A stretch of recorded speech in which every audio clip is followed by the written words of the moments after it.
stick eyeliner ni keras, itulah yang menyebabkan kita lukis dekat kelopak mata sakit, tertarik dekat kita punya kelopak ni. Warna tak sempat nak pekat, dia dah patah dulu. Lalas itulah menyebabkan ramai orang kecewa dengan eyeliner. Alhamdulillah, Puan Ilil Husna dia kata inilah eyeliner yang paling lembut, cantik dan kemas. Nampak saya pakai ni kan puan-puan semua nampak kemas kan. FYI sayang, saya punya warna ni yang puan nampak ni saya tak tekan banyak kali tau. Saya just satu layer dan demi layer sahaja. Dengan keadaan saya tak perlu tekan.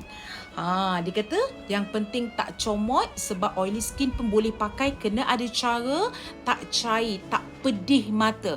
Pedih mata sebab apa? Sebab dia ada a lot of chemical. Eyeliner saya tidak ada paraben, tidak ada petrolatum. Orang yang sensitive skin pun boleh pakai. Terima kasih Ilil Husna for the feedback. Nampak, Masya Allah. Saya tidak bayar dia, saya tak kenal dia. Of course, dia adalah customer saya. Siapa yang cari eyeliner yang lembut, tak sakit dekat kulit, tak cepat patah, cantik dan kemas, InsyaAllah, this is the eyeliner. Mudah-mudahan saya dapat bantu puan-puan dapatkan eyeliner yang macam saya pakai. Pastikan eyeliner betul, cara yang betul.